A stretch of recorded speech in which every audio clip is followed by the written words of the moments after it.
Cloteen, will you tell us something that you believe about real estate and development that might surprise us?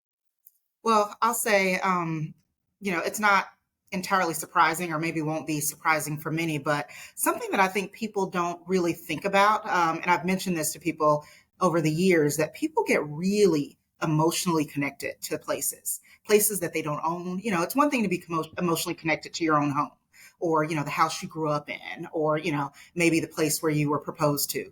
But people get really emotionally connected to office buildings, to a certain type of retail establishment that it brings them joy, or maybe they have a different reaction to it. And so I would say that when we're in the process of creating a new development, whatever type, whether it's office, industrial, multifamily, mixed use, I sometimes think about who's that person that's going to gravitate toward this place, and it's going to become a meaningful place in their lives for forever. It's the place that they go back to and feel comforted by. It strikes me that I'm creating something that someone else may fall in love with later, and I don't know who that person is, but it's kind of cool.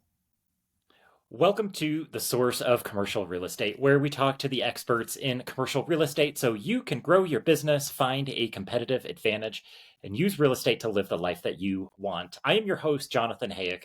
I'm a former public school teacher who found financial freedom through residential real estate investing, and now I invest in commercial properties, particularly small industrial properties. And today I am talking with Cloteen Jasmin. She is the market leader and senior vice president of development for Ryan Companies based out of Atlanta.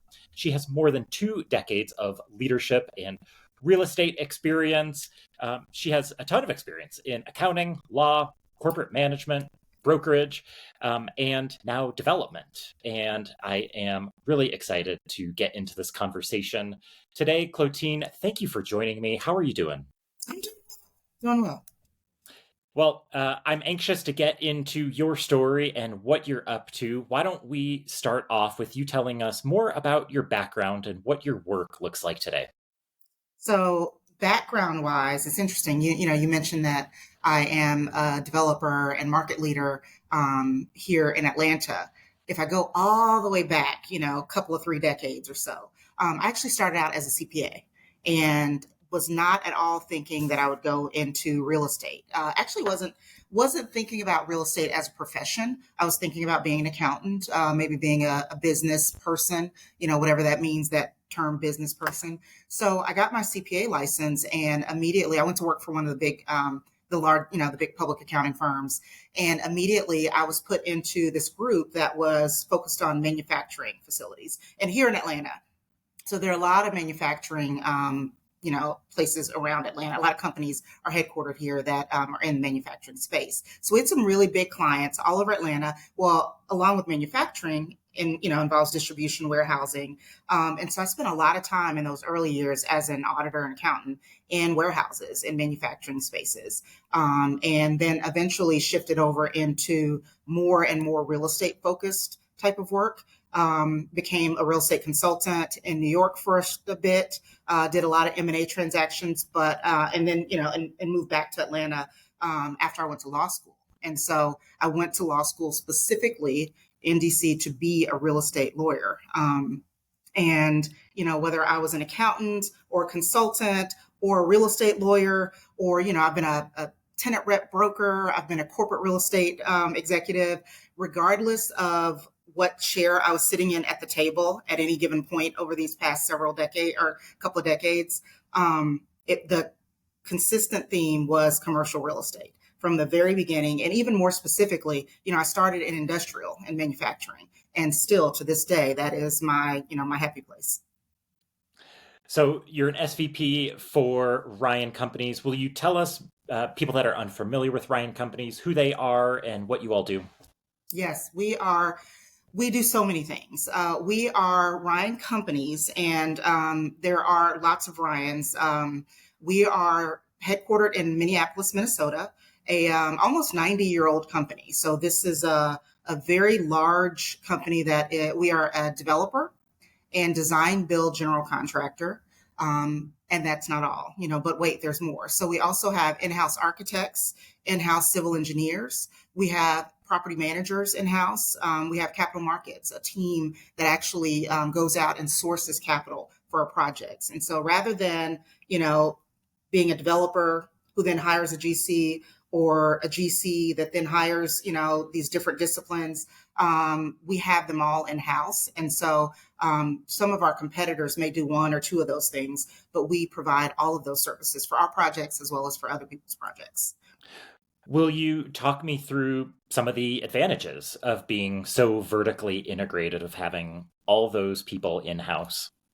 Well, I'll say we don't do all of them in every office. So, that is it would be great if we did everything in every office. We got 17 offices and I'm here in Atlanta. And so within each office, we tend to focus primarily on a couple of three of those areas. But the benefit of having 17 offices around the country is that we have those resources. So if a project needs it, we've got resources. So one of the advantages I'll say is, if I was a developer and I'm working on a project, I'm putting together a pro forma, my numbers just aren't working, and I need to get this deal done.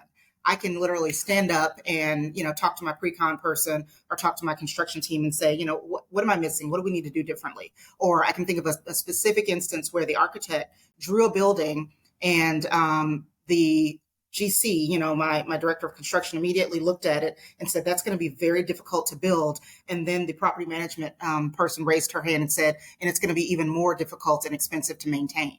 And so, having a beautiful design that's presented to you by an architect without having someone on construction or someone on property management who's going to have to manage it going forward, and just sort of evaluating that product in a vacuum, creates, I think, a little bit of inefficiency.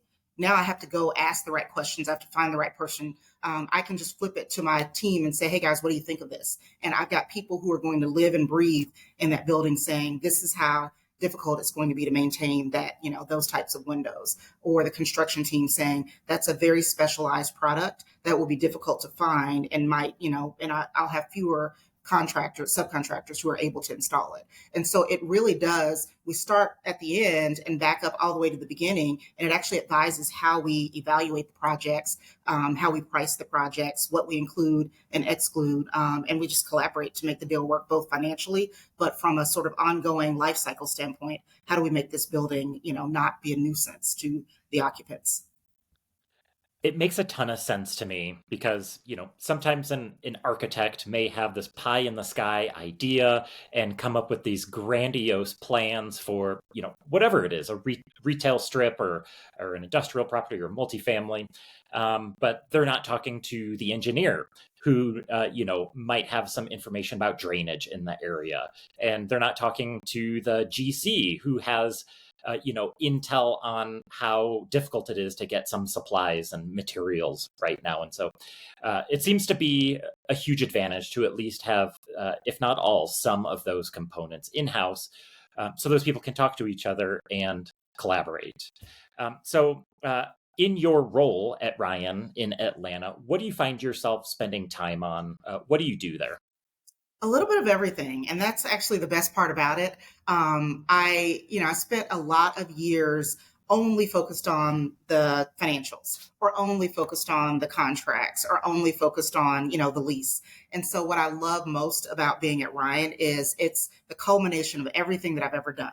I'm looking at the lease. I'm looking at the construction contract. I'm looking at the financing documents. I'm, also looking at the drawings. I wasn't really looking at, or not looking at with a critical eye, or any, I wasn't a stakeholder in what the building looked like in some of my previous roles. And so I think what I like most about it is I have that ability to put my hand in everything, but I don't have to be the single source subject matter expert because we've got all these experts in house.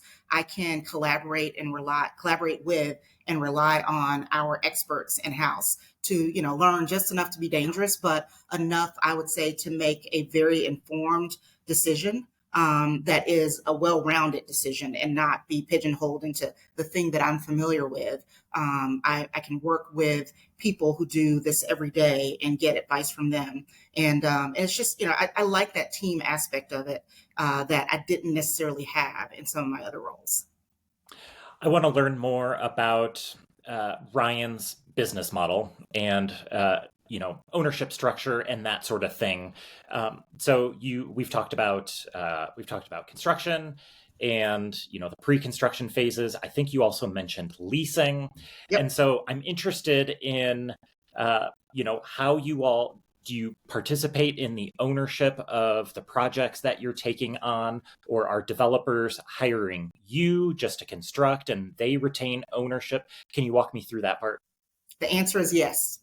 We Okay. do it all. So, it depends on the situation. I'd say that in some instances, we are the owner, we're the developer. We conceive of the idea, we create a demand, or we identify a demand and start working on filling that need. And then we will hire ourselves, if you will, hire the Ryan construction arm as the GC for the project, and potentially Ryan's architecture team, as well as the engineering, depending on, where it's located. So in those instances, we are the owner and we do participate in the ownership, sometimes completely on Ryan's balance sheet where we're the single owner. Sometimes we'll have an equity partner, depending on the size and scale of the project. And then there are definitely, maybe an equal number or as many opportunities for us to build, design, or manage properties that are owned by others. So we've got a very robust construction arm and tried and true. Our construction team is really good at working with, we call them programmatic clients. And what that is just a corporate end user, typically, a big company that has multiple locations and they want to repeat that same type of product, or maybe they've got a prototype and they want to build it over and over again in different places. By us being a national construction firm, we can actually build anywhere in, the US. And so we can take that program and take that team and just follow them around the country. So yeah, there are times where we're building for an owner end user client where Ryan isn't the owner. Sometimes we're building for another developer. We've got great relationships with other developers where, they know that we know this product, or they know that we know this client who may be moving into their building, or may have, decided to build something on their site. And so they'll still bring us in, even though we don't own it. They might bring us in as the GC to build it because we're so familiar with that client's program. And so, yeah, we do both. Ryan has a great website and you can filter by Yep. location. And so you're based in the Southeast. And so I Yep. could filter based on projects that you've completed in the Southeast. It's a really impressive portfolio. It's a really wide range from grocery anchored retail to industrial to advanced manufacturing. It looked like maybe some biotech in there. When you all build, do you build anything on spec, or is it always custom with a tenant in mind? No, no, no. We do build on spec. We love, I'd say build to suit for tenants is an area where we really, really do well. And we've got a lot of, blue chip clients in that space that we have repeat business with and great long-term relationships with. But we absolutely build on spec. And we build on spec in a variety of areas. So multifamily, that's speculative. You don't know who the tenant is until the building's built and up and operating. We will build some healthcare on spec. Sometimes we'll build an MOB and we've got maybe an anchor tenant and we've still got some spaces that we need to fill. We will also build speculative industrial. In fact, here in Atlanta, we just brought over a wonderfully dynamic and experienced woman, a new VP of development, Kathleen Bonez, and she's going to lead our spec industrial program for the entire Southeast region. And so we're excited about that. We've got multiple speculative industrial projects going on around the country in other regions. And so Kathleen's coming in to kick it off here for us. But yeah, build a suit as well as spec. So the Southeast has seen tremendous growth over the last decade. Can you walk me through how you identify markets and opportunities for these potential spec projects? Are there markets that you're excited about, focused on? How do you decide where to build? Yeah, there's so many fantastic cities in the Southeast. And, that's one of the things. We've got 9 different regions in Ryan. And one of the things that I love about being here in the Southeast is I think that we've got so many tier one, tier two cities, cities where people want to be, cities that where there's tremendous amount of population growth over the last 10 years and will continue to be, will continue to see population growth. The other thing that I love about the Southeast is that where at least many of our tier one cities are not land constrained.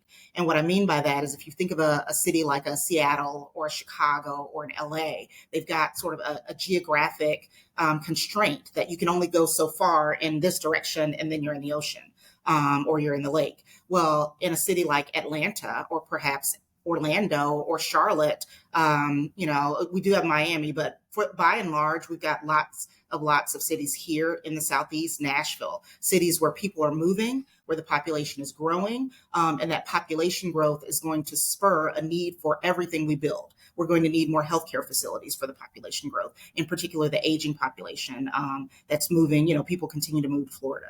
We're going to need more education facilities, and we build schools. We've got probably built about 60 schools at this point. And so K-12 is a big area for us in the Southeast region. And as families continue to move here, they're going to need more and more schools. We are definitely going to need more multifamily housing as people migrate into the area and they haven't quite determined where they're going to buy a house. So we'll be building more of that. And then, of course, population means more people like me buying online. So we will need more industrial distribution, e-commerce, data centers, all of that will be necessary. So I'm extremely excited about Atlanta. Atlanta's a huge MSA, and I'd say up and down the 75 corridor, north and south in Atlanta is an area that we're looking at. There are some pockets in Atlanta that have been traditionally bulk, and then there's some great, sort of urban infill type pockets, and we're looking at more of the infill, the first, second, third ring areas for speculative development. And then, Charlotte is a fantastic area and an area that I think in the future we will be digging a little bit deeper into as we continue to, build out our spec industrial program. But in the meantime, you've got areas like Central Florida, Orlando, Lakeland, Tampa. There's a lot of same thing, population growth, significant amount of demand and investment in that area. And that's going to continue to drive the speculative industrial as well as the speculative multifamily projects to house the people who are moving into those areas. Really helpful information, just great insight. Are there, Bryan Companies is involved in so many different things. I mean, you've rattled off like 10 different asset classes just in the last couple minutes. Is there a certain asset class or a certain area of focus that Ryan has seen a lot of growth in over the last few years? Well, I'd say like everyone else, in particular, the sort of COVID effect, really, industrial was a darling prior to that, at least my darling, because I've always, worked in industrial. But I'd say specifically, we have seen and will continue to see a lot more demand for industrial space, and that's industrial space of all different sizes and different types even. We have a very robust food and beverage division. And so our food and beverage group, I would say in the lead of that group, Bob West is here in Atlanta. And that group has seen significant amount of activity lately across the country. So food and bev is, I would say, a more niche, a more specific area on the industrial, manufacturing and distribution side where we have seen a lot of growth. We actually have stood up recently a mission critical group. And so we now have that as a sector. We have several projects that are underway, either in construction or starting construction, and continue to hire. And we're really building out that platform rapidly. So we're hiring, actively hiring, in particular here in Atlanta for mission critical. Those are some areas, and they're sort of, industrial adjacent, but they're not just the catch-all industrial. They're industrial, but in a very specific sort of niche sense where we're able to use our experience in those areas to continue to get new opportunities. And I think that will specifically continue. When you said food and beverage earlier, what does that mean? Is that like a distribution warehouse for Coca-Cola or something like that? Can you explain what food and bev means? It is that it's traditional distribution for maybe a beverage company or a food manufacturer, but it's also specialty manufacturing. So we just finished a very large cheese processing plant in the central part of the United States. And so it is heavy manufacturing, very large, complex projects that are beyond a finished goods distribution center. It's bringing in the raw materials. It's food grade, clean rooms, all of the FDA requirements, anything that's required for consumption or anything that we're consuming requires a much heavier degree of, cleanliness and regulation. And so when I say food and bev, I really mean, not just a finished good completely in the wrapper where it can go into, maybe a more traditional distribution, but something that is actually being produced on site or maybe the raw materials for that. And so that's an area where we do well. And then another not so, common food and bev is grocery. We are very active in the grocery space. And so, we'll build grocery stores. We've got some clients that we build stores for, but we also build the distribution for those grocers. And so you've got, in those particular cases, I'll give you an example. We built a facility here in Atlanta, south of the main core of the city for Kroger. And this particular facility is a distribution facility for the Kroger delivery service. And so it is not a Kroger store that you and I, a consumer, would go into and buy our food. It's when we go on our Kroger app and order online, it's not necessarily coming from the local Kroger store down the street. It's actually coming from this distribution center. So our food and bev team has built out essentially a distribution center for Kroger that is the industrial version of a grocery store without checkout counters and, glass storefront. It's got freezer cooler space, just like you would have if you were walking through the store. It's got ambient space, where your cereals and your boxed products are, and canned goods are. It's also got just traditional refrigerated space, which is going to be where your perishables are, your milk, your dairy, and your produce. And so we are building in the food and beverage space for the finished goods, typical warehouses, but also for e-commerce, with a lot of grocers now wanting to deliver and not wanting to cannibalize the actual store. How frustrating it would be for you if every time you go to the store, the online orders have taken up all the inventory and they can't fill it fast enough. So the solution is to have those same products available for the online shoppers in an area that's near residential, but in the industrial sense, so that the delivery driver can pick it up there and bring it straight to you, just like, an Amazon driver would pick something up and bring it to you. A lot of developers are talking right now about how hard it is to develop with the cost of land and labor and interest rates. And so a listener might be saying, yeah, but are you actually developing anything right now? So I guess I want to ask an open-ended question. Are you busy? Like, how's business?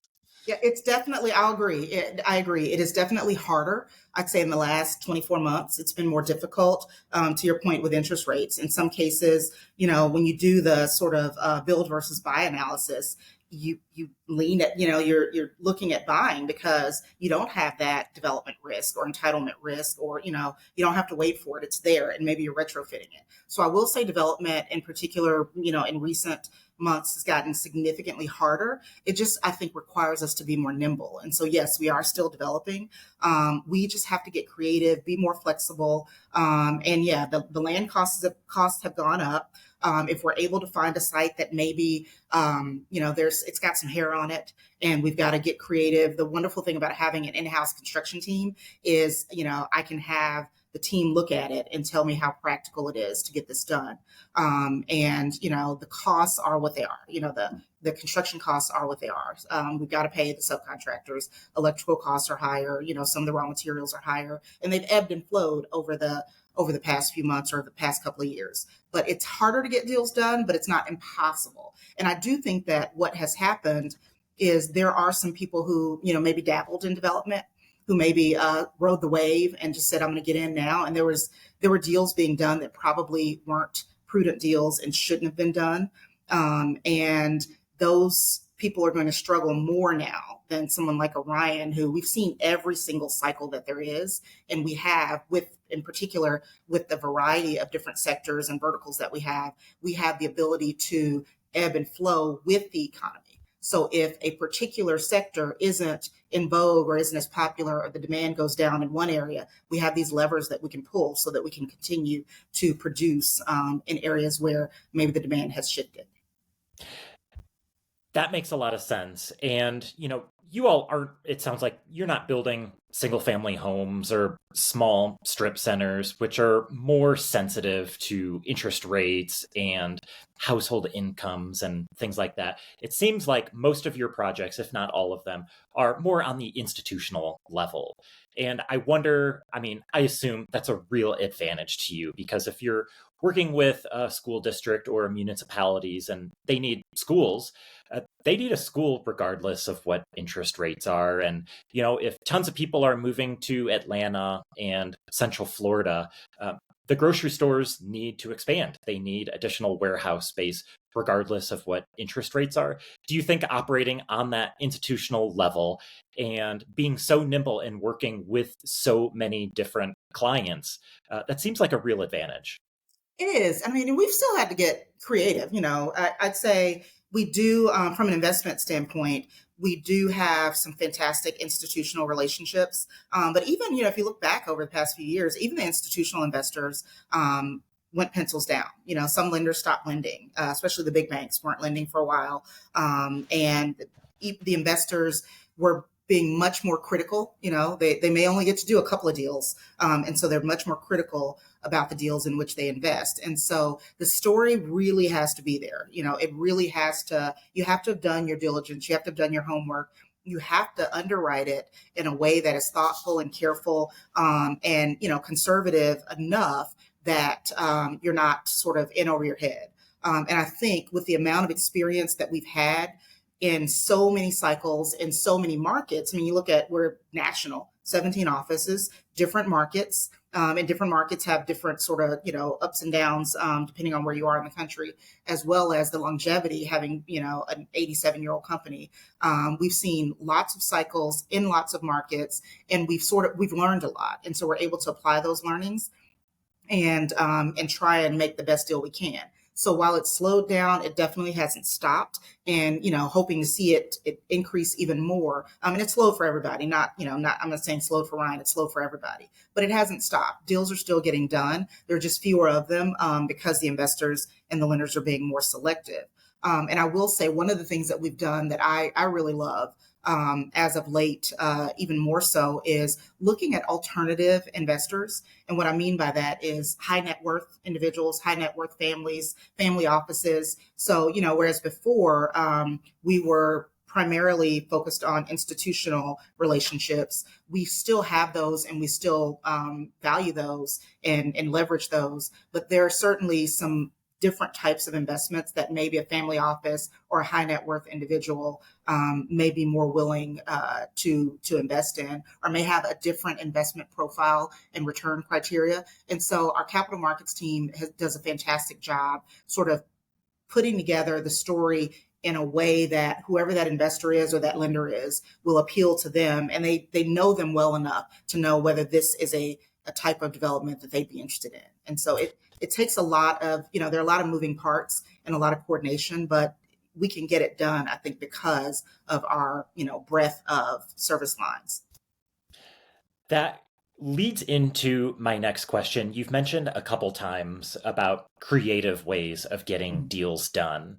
And so maybe, the example you just gave of working with high net worth individuals and family offices as a different way of getting deals done. Does anything else come to mind about creative ways that you all have figured out how to get a deal done? Oh, yes. Oh, yes. So, there are moments, and I remember when I was a user, when I was, in corporate real estate, and I would come to a developer and say, I want to lease this building, or I want you to do a build to suit for me. I remember specifically a very specific example where I wanted the developer to do a build to suit for me. I want you to build me a warehouse in this location on this site. And the developer says yes. And I go to, internally get it approved at the corporate level. And they say, oh, things have changed. We need you to do this and that. And oh, by the way, we want an option to terminate. We want a purchase option. We want, just all sorts of things that were not the original deal. And I had to go back to the developer and say, sorry, I know I said yes, but no. we need all these things or else we can't do the deal. And I remember coming to, and I felt terrible. And in that particular instance, the developer just couldn't, it was very difficult for them to make it work. And I remember coming to Ryan and same, similar scenario where we had a user and we said, okay, here's the proposal, here's what the deal will look like. And they said, this is great. And then they came back and said, oh, wait, we need to change this. And can we also change that? And maybe we need to change this. I remember at one point going, I have yet to hear them say no. And so what I mean is all of our teammates, whether it's in capital markets or in construction, design, development, we have this, what's best for the client mentality. And so we will actually, it's almost, fun to try and figure out how can we make this work for them. And obviously we're in business to make money. And so, we're not doing it for free, but there are definitely ways that we can get creative. And I think being privately held makes a huge difference. When you've got a privately held company versus public, it makes a big difference. But being privately held with this sort of how do we accomplish the best outcome for the client, that mentality is so pervasive that we actually will sit down and brainstorm, how can we make this work for them? And sometimes we'll say, okay, we can do it if you do this, or we can do it if you do that. And I've just seen it time and time again where before we just flat out say, no, sorry, that doesn't fit our underwriting criteria, we will actually sit down and rewrite the criteria so that we can get to a good outcome for the client. Can you talk me through any challenges that you and Ryan Companies is facing today, and how are you getting through those big challenges? I'd say right now, one that is top of mind. I mentioned earlier that we're hiring for, we're building that mission critical practice. We're also building our speculative industrial platform. So, what's top of mind for me is talent acquisition, finding people who are experienced, who are talented, who, are just able to come into our culture, because we've got a very unique culture, and people who can come into our culture and thrive. It definitely is difficult. We don't, we're not your typical construction company. We're not your typical developer. And so people may come in with a preconceived notion of how we operate our business. And it takes a while to find a person who has that sort of client service, client focus, always do the right thing mindset. And then, when you try and couple that with the right type of experience so that we're not learning on the client's dime, that has been a big challenge, finding competent, talented, experienced people who also fit our culture very well. It's we're looking for unicorns all day, every day. We're looking for unicorns. And, they're hard to find. Looking back on some of the rock stars that you have hired, where have you found, if there are any patterns or themes, where do you find the best people? From a development standpoint, I'd say some of our more successful developers are former brokers. So I think brokerage has there's something about brokerage that I think teaches people grit, or maybe you have to have grit to be a broker, a successful broker to begin with. So maybe you're not teaching it. You're just gritty to begin with. But, brokers think a lot like developers. And so we have seen some of our more successful developers were former brokers. They understand, what it's like to be an owner or to represent an owner. They also understand, if they were tenant rep, what the tenant needs are. And so it really it's a natural fit. Another area that's a natural fit is, interestingly, from a development standpoint, we have a lot of successful developers who are former civil engineers. And so in particular on the speculative side, when you've got someone who understands civil engineering, understands entitlements, and has sort of really dug deep into that, it helps them quickly qualify or disqualify a land site. They don't get bogged down because they know it when they see it. And so we bring in people from engineering into development, from brokerage into development. On the construction side, typically construction's construction.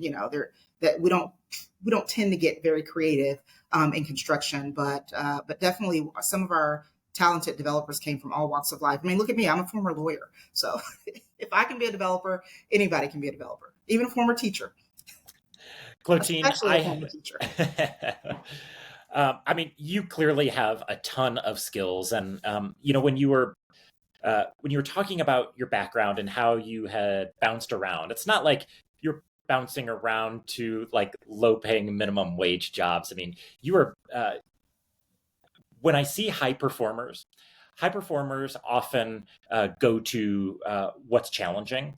And when something they're currently doing isn't challenging, they go find something else that is challenging. And so that's something that I don't know if that's true, but with you, but that's something that that I sort of identified with you as like, okay, I'm going to go be a CPA and then an attorney and then a broker and then be an executive at a large development firm. And so I really admire that about you. You're clearly a rock star and a high performer. And I've just loved this conversation and loved hearing about your background and all that you're doing at Ryan Companies. Thank you so much. One day I'd like to chat with you and hear about your transition from education into development and investment. I'll come on your podcast next time. How about that? Wait, only when what I'm doing isn't challenging enough will I go That's into right. media. That's right. Right now, this is definitely keeping me busy. Cloteen, if listeners want to connect with you, learn more about what you're doing, and learn more about Ryan Companies, where would you like to send people? Oh gosh, you mentioned our website, and we are actually in the process now of creating of changing the website and creating some even more interesting and ways to search and learn about us. So for sure, RyanCompanies.com, and companies is plural, is a place to go and find a Ryan office near you, or to look and see some examples of some of the fantastic projects we've done. And for sure on LinkedIn, we've got a very active LinkedIn profile on the company side, as well as, I won't say that I'm very active on LinkedIn, but I am there. I try, I do my best for an old timer, but I'm on LinkedIn at Cloteen Jasmin. And that's probably, from a social media standpoint, I don't really tweet. I don't really post on other areas, but, and people can always, the good thing about my LinkedIn is I give people direct access to me, and it has my contact information there, as well as, on our website, my contact information is there. Cloteen, thanks for being so generous with your time and expertise today. Thank you so much for being here. Thank you for having me. This has been delightful. Listeners, if you enjoyed this conversation, reach out to either one of us. We love talking about development and commercial real estate, and we'd love to connect with you. Thank you so much for listening. We appreciate you. Until next time.